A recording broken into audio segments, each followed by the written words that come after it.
안녕하세요. 우리 반려동물에 대한 상식을 쉽고 간단하게 알려드리는 우리 동네 수의사, 저는 성권 수의사입니다. 오늘 이제 저희가 보호자님들이랑 함께 이야기해 볼 주제는 지난 편에 이어서 이제 우리 애기를 데리고 비행기를 타고 갈 때 어떻게 해야 되느냐에 따라서 저희가 얘기를 해봤는데 저번에 이제 1편에서는 저희가 이제 국내 여행, 아마 주로 뭐 제주도가 될 것 같은데 국내 여행에서 혹시나 준비해야 될 사항이 뭐가 있는지 그런 거를 같이 체크를 해봤습니다. 그래서 오늘은 그 후속편, 이제 2편으로 외국을 가야 될 때는 이제 어떻게 해야 되느냐에 대해서 한번 알아보도록 하겠습니다. 첫 번째로 이제 보호자님께서 가장 먼저 알아보셔야 될 부분은 준비 기간입니다. 준비 기간. 보통은 이제 어디를 가느냐에 따라서 정말로 많은 기간이 걸리는 부분도 있고 아니면 짧게 기간이 걸리는 부분도 있을 건데, 예를 들어서 뭐 가까운 나라 같은 경우는 일본이라든지 뭐 대만이라든지 이런 부분에 대해서는 사실 준비 기간이 그렇게까지 길지 않은 걸로 알고 있습니다. 조금 더 멀리 나가는 뭐 동남아를 가야 된다거나 아니면은 뭐 미국이나 유럽 아니면은 뭐 호주 이런 데를 가는 경우도 있는데, 그 기간이 보통은 제가 알기로는 짧게는 어쨌든 가기 전에 1개월 정도 전부터 준비를 해야 되고, 길게는 8개월 정도 전부터 준비를 할 때가 있습니다. 어떤 경우냐면 제가 들어본 것 중에 가장 긴 것은 아마 호주를 가는 걸로 알고 있는데, 보통 준비 기간은 7개월 정도 이상은 걸린다고 제가 들었습니다. 그렇기 때문에 첫 번째로 어느 나라로 갈지 정해졌다라고 하면 검역기관이나 아니면은 요즘에는 서울이나 경기도 같은 데는 이 해외 운송을 전문으로 하는 동물병원도 있기 때문에 혹시나 이제 너무 복잡하다 싶으면은 그런 데서 문의를 해 주셔가지고 어느 정도만의 준비를 해야 되는지, 어느 정도 기간이 걸릴지 이런 거는 어쨌든 늦지 않게, 만약에 거기 가서 마치 시간이 다 돼서 부랴부랴 준비하는 것보다는 적어도 널널하게 시간이 있을 때 먼저 알아보시는 것이 가장 좋습니다.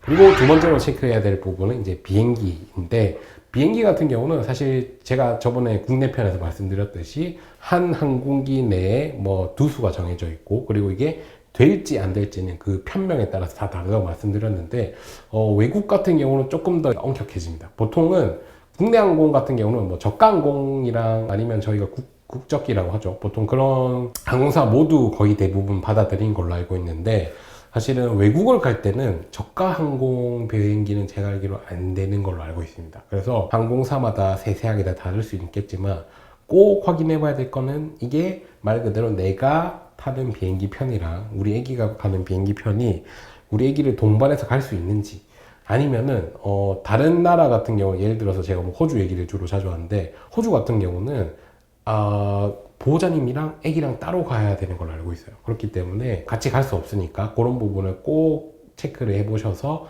동승이 가능한지, 아니면 우리 애기만 따로 보내야 되는지, 아니면 시간차를 두고 따로 가야 되는지, 이런 거를 꼭 한번 알아보시는 게 가장 좋습니다.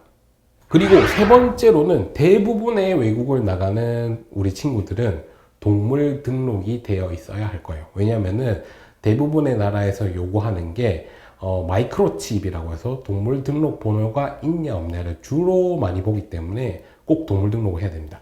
이제 우리나라 같은 경우도 이제 2010년 후반대부터 시행을 해서 지금은 루틴하게 동물 등록을 많이 해주고 계신데, 혹시나 아직까지도 동물 등록이 안 된 애기들이 있다라고 하면 외국을 가기 전에 반드시 등록을 해야 될 부분이니까 그 부분은 잊지 않고 꼭 챙기시는 게 좋습니다. 그리고 네 번째로는 이제 국가마다 요구하는 게 너무 다르기 때문에 보호자님께서 꼭 알아보셔야 될 부분이 뭐냐면, 국가마다 요구하는 것이 어느 게 있는지 꼭 정리를 해 주실 게 가장 좋습니다. 왜냐하면 어떤 나라 같은 경우는 광견병 예방 접종 증명서만 요구하는 경우도 있고, 어떤 나라는 광견병에다가 종합접종에다가 심장사상충, 기타 등등까지 다 요구하는 경우가 있기 때문에, 보통은 이제 검역기관이나 그런데 몇 개월 전에 문의를 주실 때 우리 애기가 어느 나라에 갈 건데 혹시 어떤 게 필요한지 리스트를 쫙 받아가지고 그 부분에 대해서는 주치의 선생님과 상담하거나 아니면 검역 전문 동물병원에 문의를 해가지고 꼭 그 부분을 준비를 다 해놓은 게 좋습니다. 그래서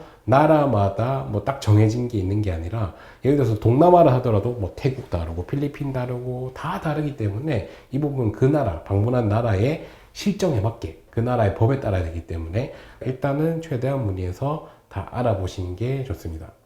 그리고 다섯 번째로는 이제 아기가 모든 건 준비해가지고 검역도 준비하고 그 다음에 여러 가지 준비해야 될 걸 다 준비해가지고 그 나라에 갔다라고 하면 사실은 또 계류 기간이 필요한 경우가 있습니다. 예를 들어서 저희가 물론 좀 시간이 지났지만 저희가 그 바이러스 때문에 전 세계가 난리가 나고 여행도 못 가고 다 막힌 적이 있는데 그때도 이제 감염병이 생겨서 어떤 제도가 도입됐냐면 나라 간에 이동을 할 때 1주 또는 2주 동안 그 나라 호텔에서 아마 격리를 해야 되는 그런 시스템이 있었던 걸로 알고 있는데 우리 애기들도 마찬가지로 그런 거를 요구하는 나라들이 있어요. 혹시나 질병 같은 게 새로 이 아이를 통해서 퍼지지 않을까라고 하는 게 각 나라들마다 다 걱정하는 부분이기 때문에 혹시나 잠복기에 있을 수 있는데 갑자기 들어와서 우리나라에 큰 영향을 미칠 수 있다고 생각하게 됩니다. 그 바이러스와 똑같습니다. 그 아기가 격리를 해야 될 시설들을 미리 섭외를 해서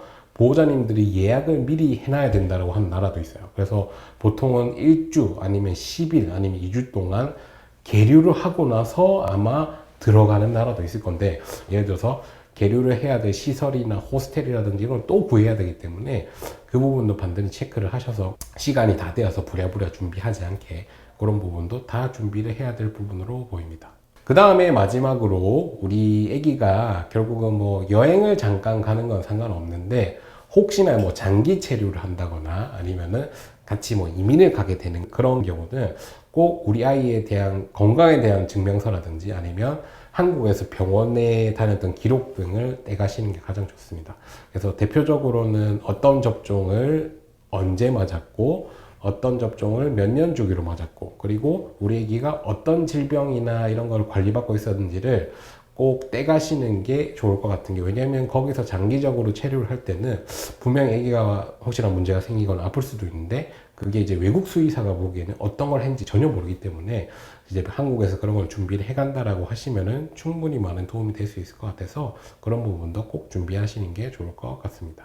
네, 오늘 내용이 도움이 되셨다면 구독과 좋아요를 눌러주세요. 감사합니다.